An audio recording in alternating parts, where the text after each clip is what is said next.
वास्तव में क्या आप जानते हैं रामायण और महाभारत के अंतर को? दोनों ही पुस्तकें भगवान के जीवन चरित्र पर आधारित है। रामायण में जहाँ राम के चरित्र, उनके त्याग, मर्यादा और धर्म के कर्तव्य परायणता पर आधारित है, वहीं महाभारत भारत के इतिहास पर आधारित है, इतिहास के सत्यों पर आधारित है, धर्म और अधर्म के ऊपर आधारित है। परंतु मामूली सा एक अंतर इन दोनों को इतना गौरवान बना देता है। बिना हक का जब भी लेने का मन हो, तब वहीं पर महाभारत की शुरुआत हो जाती हो, चाहे वो कलयुग हो या सतयुग। आज भी वही होता आया है। जहाँ भी हक के अधिकार की, अपनी मान सम्मान की बातें आती है और वहाँ पर जहाँ हक जताया जाता है, वहीं से महाभारत की शुरुआत हो जाती है। और अपने हक को छोड़ देने का जहाँ मन बन जाए, वहीं से रामायण की शुरुआत होती है।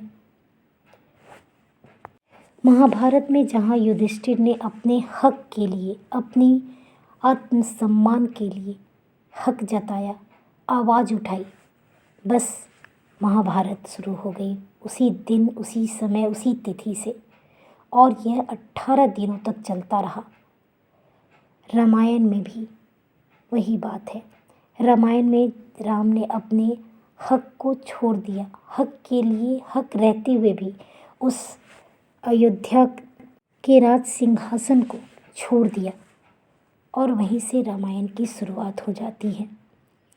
सीता जहाँ उस राजघराने की महारानी होनी चाहिए थी और राम उसके महाराज, किंतु उनको अपने हक के लिए ही चुप रहना पड़ा और दूसरों का मान रखने के लिए उन्हें सब कुछ त्याग कर वन की ओर जाना पड़ा। तो सच्चाई यही है कि आज भी ना रामायण की कथा बदली है और ना महाभारत की कथा। आज भी जहाँ आप हक के लिए मुंह खोलते हैं, वहीं से महाभारत की शुरुआत हो जाती है। और जहाँ हक को अपना त्याग करते चले गए, बस रामायण की कथा बन जाते हैं। पांडवों ने कौरवों के खिलाफ आवाज़ उठाई, अपने हक के लिए, अपनी मुट्ठी भर जमीन के लिए उन्होंने जहाँ मुंह खोला, वहीं से महाभारत में रिश्तों में दरार पड़नी शुरू हो गई, चाहे वो अपने खून के ही रिश्ते क्यों ना हो।